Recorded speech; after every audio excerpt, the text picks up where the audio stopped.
Ciudadano presidente de la Asamblea Nacional, diputado Julio Borges, compañeros de la directiva, compañeras y compañeros parlamentarios. Antes de hacer mi exposición, para lo cual me esforzaré en un esfuerzo de síntesis, pido con su venia que se proyecte un video que contiene las declaraciones, o mejor dicho, la exposición que hizo la ciudadana fiscal general de la República en ocasión de la rendición de su memoria y cuenta ante el Ministerio Público. Adelante, por favor.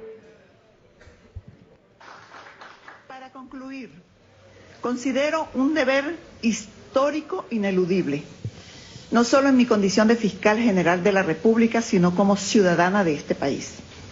Referirme a las recientes decisiones signadas con los números 155 y 156 de la Sala Constitucional del Tribunal Supremo de Justicia.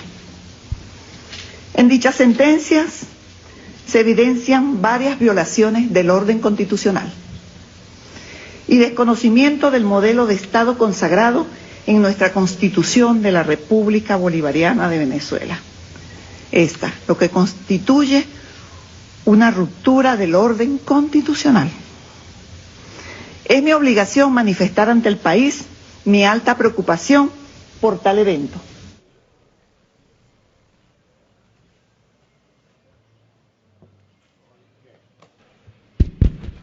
Bien, la histórica y muy contundente y muy explícita declaración de la fiscal general de la República, que a nuestro juicio viene a corroborar, a reiterar lo que hemos expresado, de que en Venezuela existe por parte del régimen de Nicolás Maduro una situación de autogolpe de Estado continuado, que persiste y que persevera y que seguramente perseverará y continuará en los próximos días. Ojalá rectificara. No tiene su punto de partida en esta declaración de la fiscal, ni a propósito de las sentencias, si sentencias pueden llamarse, los pronunciamientos de la Sala Constitucional en las sentencias 155 y 156.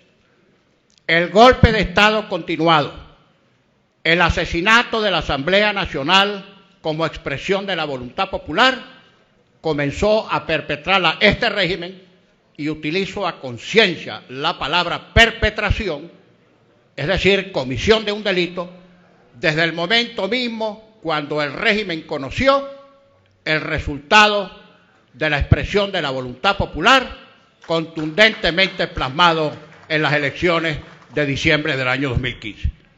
Allí comenzaron los movimientos preparatorios para hacer en la práctica nugatoria o inexistente el ejercicio de la voluntad popular.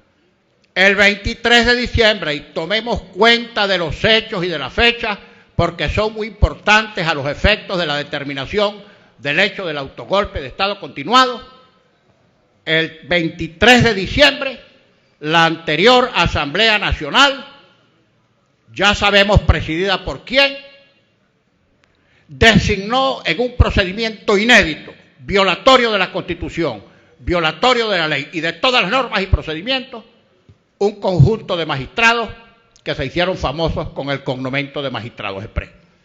Posteriormente, no contentos con este acto de perpetración, el 30 de diciembre del mismo año, insisto, antes de que tomáramos nosotros posesión de nuestra condición de diputados, que fue el 5 de enero de 2016, el 30 de diciembre de 2015, la Sala Constitucional declaró nula y sin efectos el acto de elección y proclamación de los diputados del Estado de Amazonas, circunstancia que todavía se prolonga en el tiempo un año después, para suprimir o para quitarnos las 2/3 partes que nos daba mayoría calificada en esta Asamblea Nacional. Nadie discuta entonces, y no centremos nuestra atención solamente en las malhadadas decisiones 155 y 156, producto de estos vergantes que ejercen en la Sala Constitucional. Digo vergantes y digo vergantas, que etimológicamente significan pícaros y ruines. Bien, más recientemente. Y fíjense ustedes el mecanismo que ha urdido esta mafia judicial enquistada en el Tribunal Supremo y específicamente en su sala constitucional para perpetrar sus fechorías. Recientemente el diputado Héctor Rodríguez introdujo el 22 de marzo de 2017 un recurso de nulidad de la decisión que nosotros tomamos de que se aplicara la Carta Democrática Interamericana. Y lo primero que hacen estos vergantes para dejar en estado de indefensión total a la Asamblea Nacional es resolver, vaya usted a ver por qué criterio intestinal, que la decisión habría de resolverse como de mero derecho. Cuando una situación se resuelve como de mero derecho, significa que la persona con quien trae el recurso o la querella opera no tiene defensa alguna. O sea, deciden sin que tú puedas siquiera defenderte. Bueno, no me voy a detener en esta sentencia. Cierto entonces que decidieron como una cuestión de mero derecho para que no tuviéramos chance ni siquiera de controvertir la argumentación falsa, mentirosa y embustera que introdujo el diputado Héctor Rodríguez en su demanda. Pero no nos olvidemos que antes de eso, antes de esta decisión de las vergantas y de los vergantes, había habido otra sentencia anterior mediante la cual, imagínense ustedes esto, la Asamblea Nacional, en caso de ser querellado o emplazado en algún procedimiento, no podía nombrar sus propios abogados, sino que nuestros abogados los designa nada más y nada menos que la Procuraduría General de la República, que es el abogado Nicolás Maduro.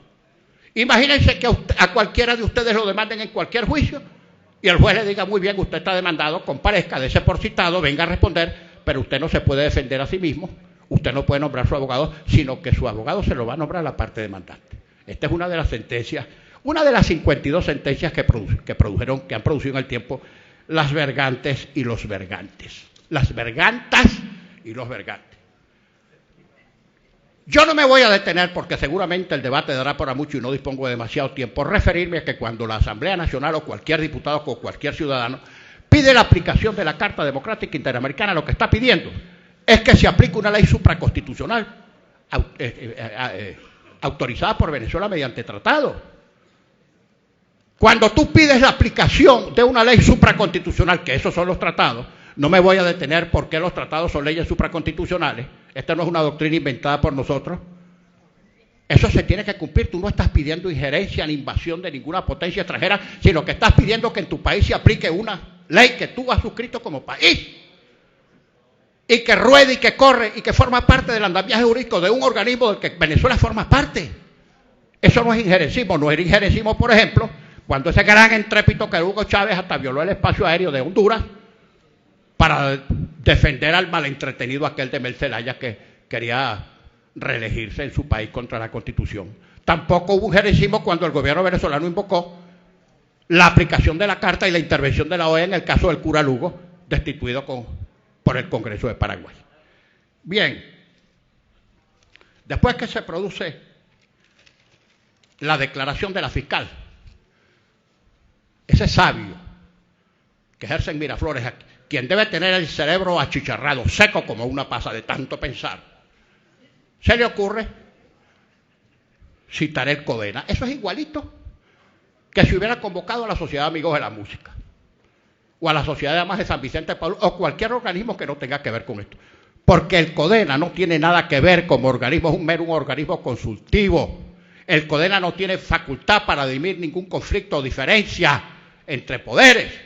Y que sepa Nicolás Maduro que lo que se produjo no fue una disputa de enamorados que pudiera resolverse coloquialmente en una conversación íntima entre los amigos o afectos que se pelearon. El CODENA no tiene ninguna facultad, Nicolás, lee la Constitución y si no la entiendes, como sabemos que no le entiendes, que alguien te la explique para que no sigas metiendo la pata.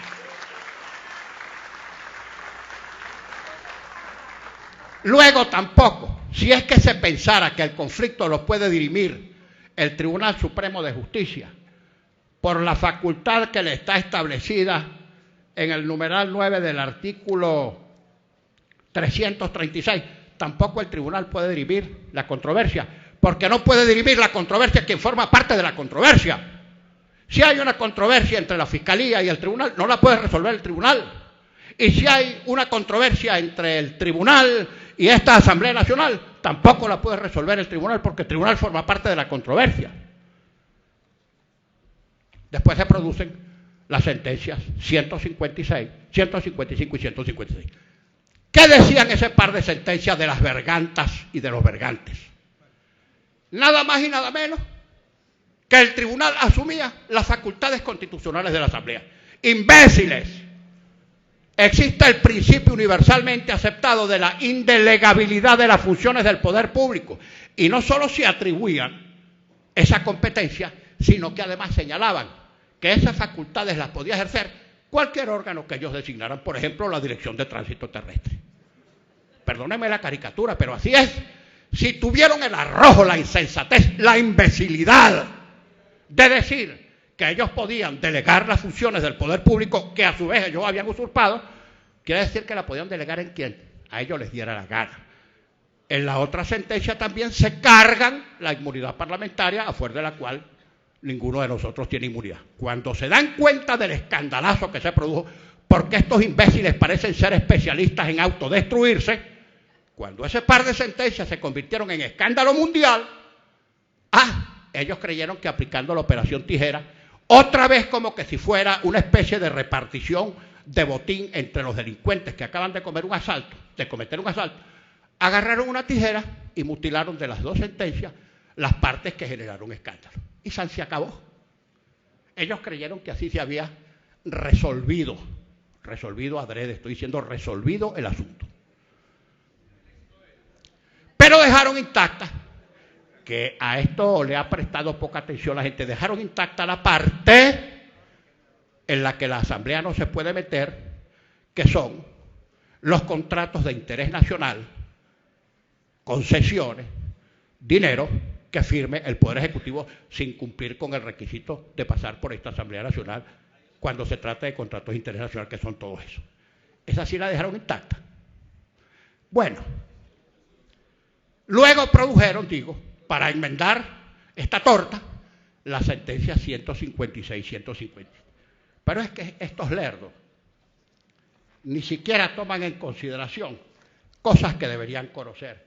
Yo les voy a leer aquí el extracto de una sentencia que pronunció en su momento la presidenta del Tribunal y de la Sala, la doctora Luis Estela Morales, donde deja sentado lo que es cierto, que es que la Sala Constitucional no puede revisar ni siquiera por principio de autotutela sus propias decisiones. Escuchen, vergantas y vergantos. Sentencia 1202-47 del 11 de julio de 2003. Tratándose por tanto de una decisión de esta Sala Constitucional, a quien corresponde ejercer la atribución contenida en el artículo 336, numeral 10 de la Constitución de la República Bolivariana de Venezuela, la revisión sobre sus propios fallos significaría una vía de impugnación no consagrada constitucional y legalmente, lo cual violaría por lo demás el artículo 335 iusem, que se en concordancia con el artículo 266, numeral 1 del citado texto fundamental que prescribe la supremacía de la Sala respecto de la interpretación y aplicación última de las normas, etcétera, etcétera.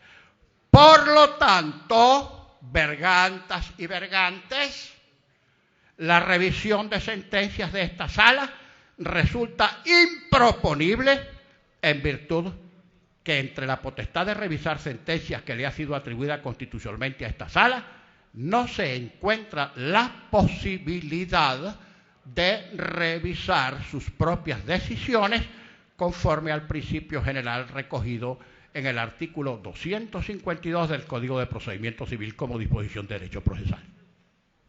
Entonces las sentencias 156 y 157 no existen y están vigentes las sentencias número 154 y 155 que violan, cercenan, menoscaban y usurpan las funciones de la Asamblea Nacional. Sigue el golpe de Estado continuado. Pero aunque estas sentencias no existieran, existen otras 50, 51, ya perdí la cuenta, que nos declaran en desacato permanente. Y lo dice, lo vuelve a decir el reciente comunicado del Tribunal Supremo de Justicia en junta directiva de hace unos días, cuando dice que nosotros estamos en desacato. ¿Qué quiere decir eso? Dictamos las 154 y las 155, las enmendamos aunque no podíamos, pero sentencias o no sentencias, la Asamblea Nacional sigue en desacato. Sigue el golpe de Estado, hermanas, hermanos. Pueblo de Venezuela, no sigamos viéndonos el ombligo. Estas vergantes y vergantos, con el respaldo del alto mando militar y de los organismos colectivos violentos que hacen presión desde adentro y desde afuera para asesinar esta Asamblea Nacional, han perpetrado el autogolpe de Estado continuado del que tenemos que zafarnos, protestando cívicamente, ejerciendo nuestras funciones constitucionales y no cediendo ante un gobierno que es al mismo tiempo fallido y forajido. Finalmente, presidente, no me voy a extender más porque otros oradores seguramente darán algunas precisiones sobre esta espinosa materia. Simplemente quiero decir, porque a conciencia señalé, que este gobierno se fundamenta en las decisiones inconstitucionales del TSJ y en el apuntalamiento que hace de sus fechorías el alto mando militar. Aquí tengo unas declaraciones del ciudadano ministro de la Defensa con quien no voy a entrar en disputa. Si él quiere venir a discutir con nosotros, que venga. Con todo y el pecho recamado de avalorios a discutir con nosotros aquí. Y lo vamos a respetar, que él argumenta y nosotros argumentamos. Si se atreve, porque hay alguna gente que es guapa a distancia. Bien, ¿qué dijo el ministro Padrino en unas declaraciones que saqué de la página web del Nacional? La FAM no le admite a nadie el incumplimiento de la Constitución, incluida la Asamblea Nacional. Señor ministro, ¿ha podido decir usted aquí que no le acepta al Ejecutivo ni al Tribunal la violación de la Constitución, porque ellos son los que la violan, nosotros no violamos la Constitución? Se equivocó de institución, señor ministro, pero si usted quiere venir, venga y aclaramos. Yo le repito lo que dijo nuestro presidente en una memorable intervención que yo repito mucho, que escoja la Fuerza Armada o su mando, si ser los custodios de la Constitución o simplemente los guardaespaldas de Nicolás Maduro. Señor presidente, para concluir, consigno el proyecto de acuerdo que propone la Mesa de la Unidad para ser votado en el presente debate. Muchas gracias, colegas parlamentarios.